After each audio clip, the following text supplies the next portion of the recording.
welcome to this exciting video where you once again join me in the wild, unforgiving lands of Scotland. And today we're out on this wild hill at Glen Esk. I just finished the last video up there and this is a whole new adventure because who knows what we're away to get into. It looks like there's an old abandoned farm croft on the far side of this hill, so I'm just thinking we could take a walk up, maybe see what remains of the history up here. There is actually a little farmhouse croft kind of over here, so I always come with the greatest respect to landowners and estate owners. I'm just wanting to document the abandoned history there up on the hill. This landscape here is just breathtaking. In the last video we were up looking at that monument on the hill and the view around here was just mind blowing to see. And in today's video we're about to document a whole other bit of Glen Esk, which we've never seen before on the channel. I always love exploring places that I've never been and seeing things that I've never seen. And often when I find a piece of abandoned history or remains of an old building, it's just almost like travelling back in time, and you can imagine the people that might have lived there hundreds of years ago, making their living when civilization was a completely different thing. All these little independent crofts had their own little bit of land cleared for agriculture in the middle of wild hilltop environments like this. Probably not only covered by heather but also by a lot more trees and scrub back then. Sometimes these crofts were just carved out in the middle of a forest area. Wow, see, there's a lot going on here. I'm not even sure where this track goes. I'm pretty much wanting to head straight over this direction, I would say, because I'm wanting to go up to the top of that hill. From the amount of stones that's all around here, you can tell it's from an ancient agricultural time. I can see lines of stone leading up over the hill ahead of me as well. There's a bit of a breeze coming down here because we're right at the foot of these glens here. Loch Lee and Invermark and stuff like that is up that direction there. I can see also down here there's beehives and stuff, so I'm not going to go over there and upset anything like this. I'm simply wanting just to see a little bit of history up here on the hill at this gathering of stones. It's mind blowing the landscapes that I end up in the middle of. Today once again it's like wild heather hill.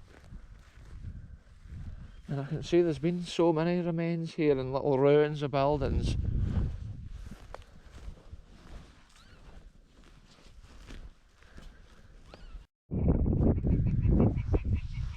So check out this ancient construction, folks. You can see this has all been built up. This whole bit I'm standing on. And you can see the line of their original field going out and round. Now taken back over by the wild heather hill. Also down there must have been a secondary croft. These two crofts must have been sitting quite close beside each other. But obviously you can see here where they've totally built the ground up. Maybe this has been where their old track originally came up to the farm. Probably horses and carts pulling the wee trailer up here. Maybe with their straw and stuff after they'd been scything their fields down at the lower area there. Yeah, it's just crazy to see stuff like this. There's actually a row of stones coming down from the path I walked, and I'm just thinking maybe they were directing water for a water wheel at one time. The thing is with these crofts and these old buildings, these look ancient. These have been abandoned here for a long time on this hill, folks. That's how it's often cool visiting these places and just documenting what's standing today before they fall down fully, because most of these old places were built in the 1300s and stuff originally, and they're all dry stone construction. And it's mad to see it still standing. Look at this, folks, the way it's built. See, bits like this could have been sheds or for animals, and I believe the house is the structure which is further up. Just looking at the way it's built with the small stones and the big stones. Every little stone there is part of the ancient wall. And it's mad just to think of the years it's probably passed. See, that almost looks like the farmyard entrance going in and round the back of this bit. Nowadays it's still the home to many sheep. Let's take a walk in though and just imagine how it originally looked. Wow, there's been a serious amount of stones here. I love the way it's just like carved as well, the way they built the stones on the corner. What have we got in here? This almost looks like this here has been a living quarters. Or maybe it's been a shed for cows. See, look at this, there's been a little hole here, maybe for laying a lantern. If the boy was out at night in the shed, or out early in the morning milking the cow, he maybe laid his lantern into there and then like could see what he was doing in the shed. He maybe had his little stool here milking the cow. It's cool to see that detail there though with that, because it's like real history. When that lintel and that was put in, it's like crazy long time ago. Just think the clothes and stuff they wore back then. Think of their level of technology and knowledge about things, and like agriculture's moved on so far since then. Look at this, the little lintel stone at the door. Wonder how many pairs of feet have come over that door. Look at this, here's an old bit of a machine. Look, it's an old cutter bar for a mower. Look at that there. Yeah, that shows some old farming history in this area as well. That's been a cutter bar off a mower or whatever for the day. An interesting thing, modern combines have still got a blade, a bar that just looks like this on them for cutting the barley and the wheat and stuff like that. Yeah, it's an interesting bit here, the way they've totally landscaped this and they've totally built this structure. And there could have been wooden parts to this obviously that's totally gone now.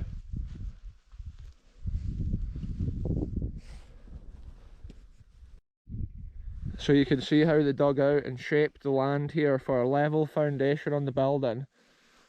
And it's crazy because there's like massive big chunks of rock on the hill. They must have been trying to dig down to a level area, and there's so much stones in the ground, it would be difficult.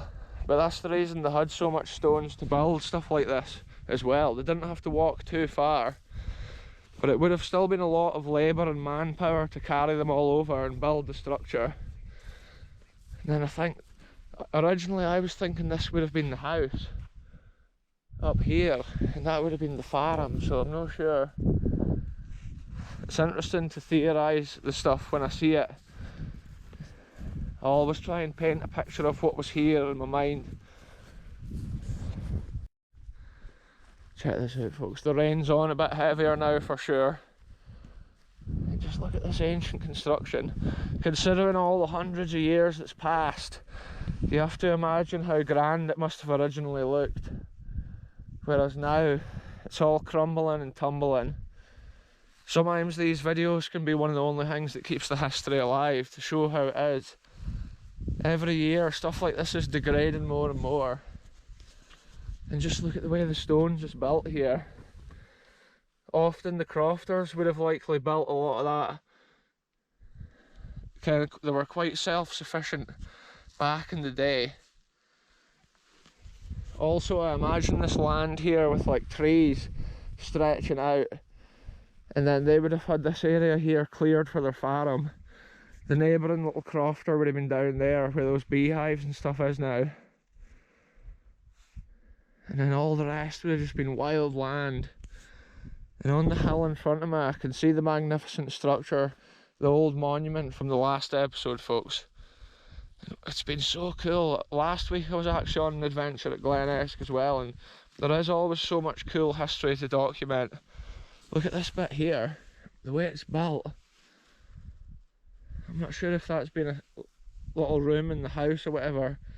Another thing with areas like this, gamekeepers might come and build a bit like that for shooting. He was maybe sitting down in this as like a little hide or a shelter, shooting out up over the hill or any direction.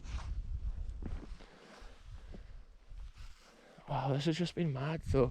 Now I need to try and negotiate back to my car in the last episode I actually just went as the crow flies over the wild heather hill, but I'm hoping I can follow this track out of here, and who knows what we're about to find, because it's always just a spontaneous adventure on this channel, folks.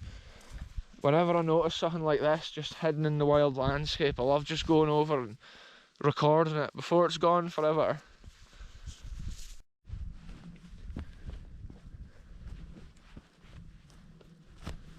I often imagine the people back at this time as well, they must have not had a great deal of stuff apart from the things that they grew themselves, or apart from the resources that they had, like animals or chickens, cows, sheep, whatever. But it's interesting to imagine if there was like travelling traders or people like that maybe went around the land with a cart bringing stuff from other people and trading it. I'm not sure how all that stuff worked back in those days. There was maybe like highwaymen back then that used to hijack people travelling on horseback. It must have been such a wild time back then. And it was just wild landscape. We know, like, obviously no cars and stuff going about, just people on horseback or on foot. It would have taken days and weeks to go on journeys, which nowadays just take you a short time. That's what I love when I see history like that, imagining how it was at that sort of time, and little details like that. When you're in the middle of these hills, it's easier to picture that stuff when you look at the buildings and think of those times. And just look at this, it is just beautiful. But look how the rain's moved in now. From the start of this video you can really see it. The rain's coming closer down this way. But it's always cool to go out all weathers, folks. I do apologise for any rain droplets on the lens. So you can see the monument on top of that hill right there, folks, and you can see the distance we've come from the other side of those two hills there. Is where the abandoned croft was that we just looked at. And an interesting bit in the path, I'm on the hill now behind the village of Tarfside, which I can see the rooftops of down in the distance, and I've stopped next to this little stone cairn. And an interesting thing I've noticed is piles of stones here and old wall lines, and I believe this has been an old settlement here from an ancient time. It makes sense there might have been an old village here years ago, before like Tarfside was built lower down, maybe easier to access from the lower glen. Whereas I think at ancient times a lot of the business was done with the sheep and stuff for the higher hills and glens. That's how those crofts were always built, way up in the hilltops. Anyway, I'm thinking I can see my car over there by the roadside, but on this adventure I'm going to head down this hill and see if there's anything cool.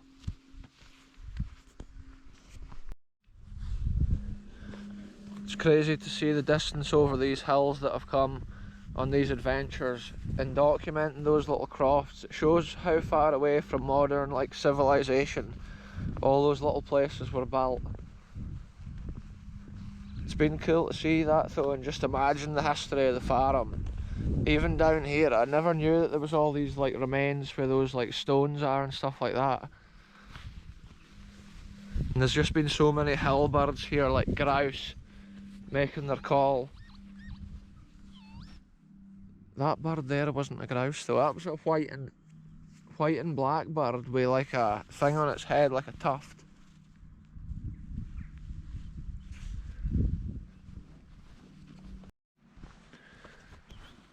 So a few weeks ago, or like last week on the videos, I was at Tarfside when I walked. I tried to walk to a location at Glen Esk and I failed pretty much.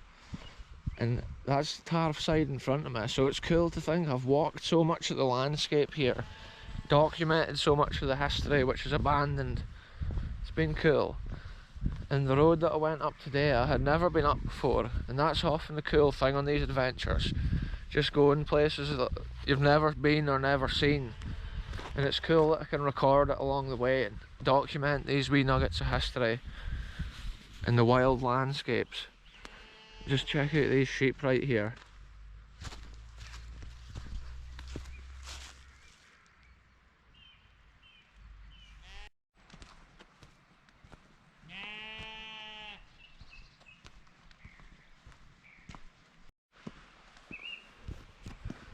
Look at this, folks. There's a little church here in the foot of the glen, and it's quite a cool wee church. It's actually got the bell on the end with a separate little roof, but it appears that there's no burials in this area, so it must actually be a little burial ground nearby here that they use. But what a special looking little building, a little church. Wow, I love these landscapes. This is the road that I drove up when I parked.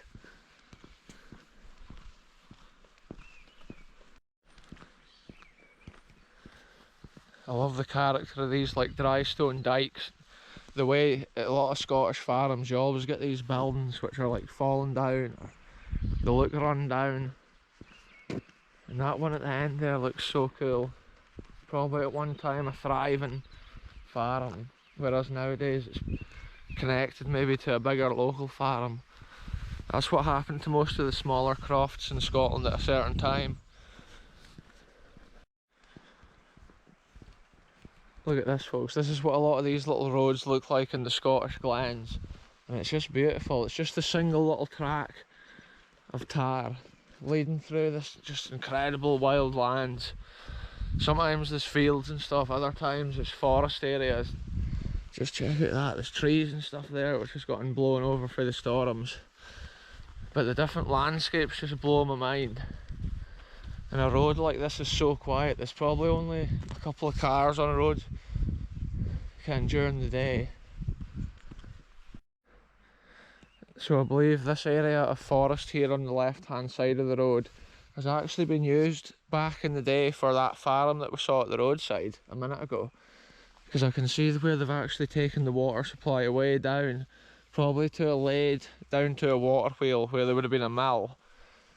And as soon as I looked at this piece of land here, I was thinking along those lines, and then I could see the scars in the land. It's crazy to uncover little bits of history like that.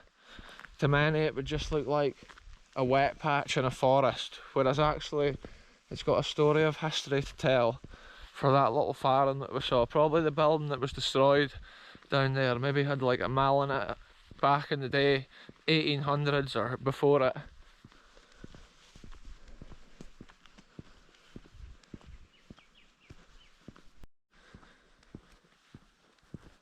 That's been so cool, folks. Since I set off at the start of the last episode, I've walked all the way over these hills and round and documented so much history that I never even knew was there. And it's been so cool. In this adventure we've seen that old croft and some of the other wild landscape around here where places like that are. It's just mad. It's cool to always keep finding new things for the channel and new places. It blows my mind exploring areas like this. This is one of the areas in Scotland, look, you get a cattle grid. The sign's actually been shot as well, you quite often see that in Scotland as well. Cattle grid here, that stops the cows and sheep escaping down, going down to Tarfside, or all the way down to Edzell. Yeah, look at this, horse-drawn vehicles and animals. Look at that sign's been shot there as well. Target practice, folks. Look, you can see where some of the pellets or whatever's no come right through. Wow, mad scenes out here in the glen, folks. Anyway, that's me back at my car. What a cool adventure it's been. I've absolutely loved seeing what we've seen, and I'll be back soon with the next one, but I'm ending this one here. Thanks very much for watching. We'll see you soon, folks.